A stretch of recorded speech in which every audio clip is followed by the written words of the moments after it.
सोने की चमक सिर्फ धातु की नहीं, बल्कि मानव इतिहास, विश्वास और अर्थव्यवस्था की गहराई में छिपी हुई एक कहानी है। आज जब दुनिया भर में गोल्ड प्राइसेस अचानक रिकॉर्ड स्तर पर बढ़ रही है, तो सवाल उठता है, आखिर क्यों हर युग में सोना ही सबसे सुरक्षित और मूल्यवान संपत्ति माना गया? आइए इस कहानी को समझते हैं, प्राचीन सभ्यता से लेकर आधुनिक अर्थव्यवस्था तक, एक ऐसे तत्व की जिसने न सिर्फ राजाओं की तिजोरी भरी, बल्कि राष्ट्रों की नीतियां भी तय की। सोने की कहानी मानव सभ्यता जितनी पुरानी है। मिस्र की नील नदी के किनारे जब पहली बार इंसान ने धातुओं को पहचाना, तब सोना उसकी आंखों में स्वर्ग की धूल बनकर चमका। प्राचीन मिस्र में इसे देवताओं का धातु कहा गया, द मेटल ऑफ गॉड्स। फिरौनों के ताबूत, मंदिरों की दीवारें और राजमहलों की छतें सब सोने से सजाई जाती थी। भारत में भी सोने की पूजा होती रही।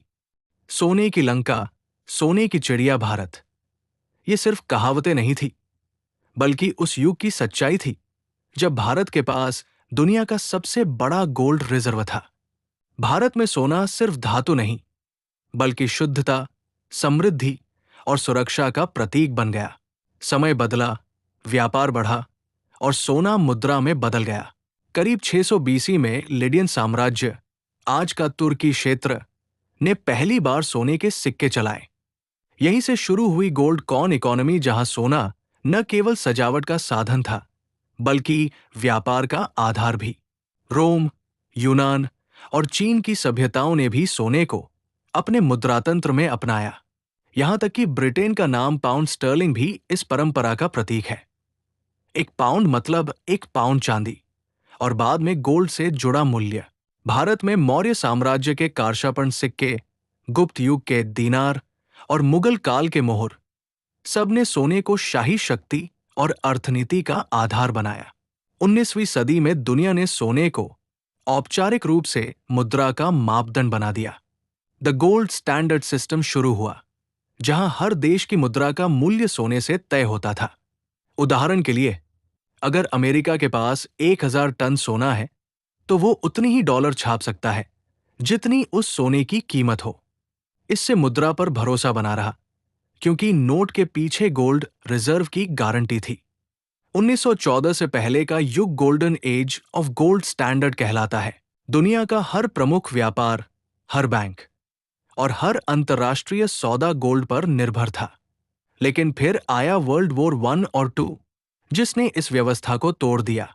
युद्धों में देशों को हथियारों और युद्ध खर्च के लिए भारी कर्ज चाहिए था, और इसके लिए उन्होंने जरूरत से ज्यादा नोट छापे। धीरे धीरे गोल्ड स्टैंडर्ड कमजोर होता गया।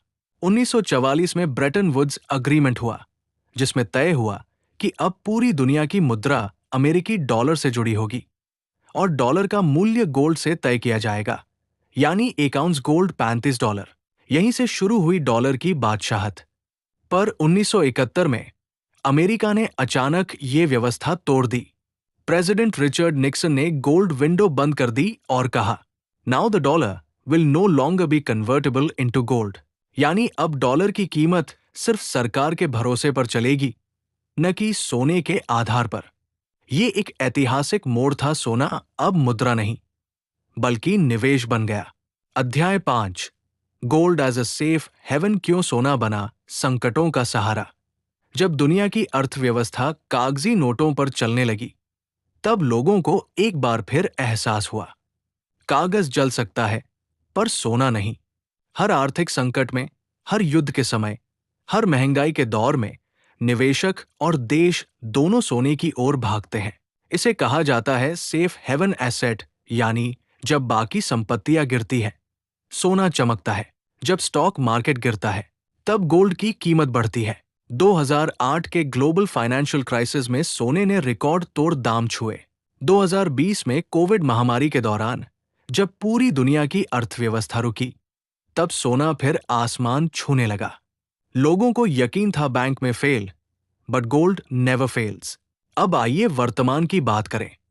आज दुनिया भर के सेंट्रल बैंक्स जैसे इंडियाज आरबीआई, चाइनाज पीबीओसी और रशिया सेंट्रल बैंक लगातार सोना खरीद रहे हैं।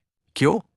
क्योंकि डॉलर पर भरोसा धीरे धीरे कम होता जा रहा है। जियोपॉलिटिकल टेंशन्स जैसे यूक्रेन वॉर, इजराइल कॉन्फ्लिक्ट और चाइना ट्रेड राइवलरी ने वैश्विक स्थिरता पर सवाल खड़े किए हैं। देश अब अपनी मुद्रा की सुरक्षा के लिए गोल्ड रिजर्व बढ़ा रहे हैं। साल 2023 और 2024 में सेंट्रल बैंक्स ने रिकॉर्ड 1100 टन से ज्यादा सोना खरीदा, जो पिछले 55 सालों में सबसे ज्यादा था। भारत का रिजर्व भी अब 850 टन से ऊपर पहुंच चुका है। अब सवाल यह है, अभी अचानक गोल्ड की कीमतें क्यों बढ़ रही हैं? 1. Dollar weakness. जब डॉलर कमजोर होता है तो निवेशक सोने में शिफ्ट हो जाते हैं क्योंकि वह ज्यादा स्थिर रहता है। 2. इन्फ्लेशन। दुनिया में महंगाई बढ़ रही है, खासकर अमेरिका और यूरोप में। महंगाई से बचने का सबसे पुराना तरीका है गोल्ड खरीदना। 3. Global uncertainty.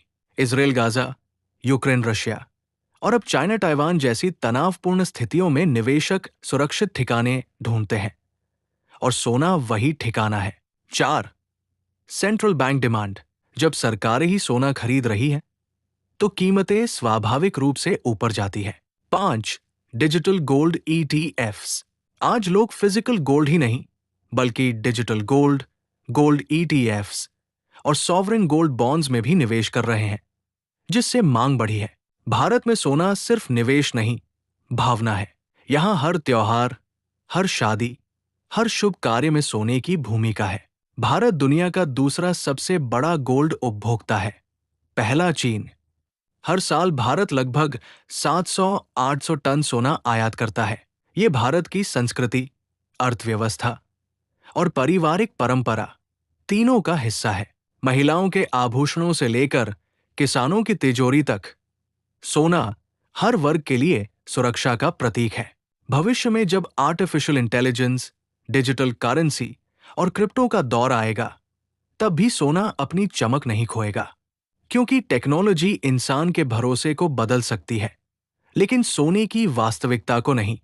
अर्थशास्त्री कहते हैं, gold has no default risk, no expiry date and no political control. यानी सोना कभी दिवालिया नहीं होता, कभी खत्म नहीं होता और किसी सरकार का गुलाम नहीं होता। 2040 तक जब दुनिया के आर्थिक ब्लॉक जैसे ब्रिक्स, ASEAN और अफ्रीकन यूनियन नए मॉनेटरी सिस्टम की तरफ बढ़ेंगे, तो संभव है कि फिर एक नया गोल्ड लिंक्ड ट्रेड सिस्टम सामने आए। Gold is not just metal, it's civilisation's trust. हजारों साल बीत गए, साम्राज्य उठे और मिट गए, मुद्राएं आई और बदल गई, लेकिन सोना आज भी वैल्यू की अंतिम परिभाषा है। आज जब बाजार में उथल-पुथल है, क्रिप्टो करेंसी डगमगा रही है, डॉलर की ताकत पर सवाल उठ रहे हैं, तब भी सोना मजबूती से खड़ा है, जैसे वो हमेशा से रहा है। क्योंकि सोना सिर्फ निवेश नहीं, भरोसे की कहानी है। A story that began in ancient temples and still continues in the heart of every nation's treasury. Gold never rusts, never fades, it only waits to shine again.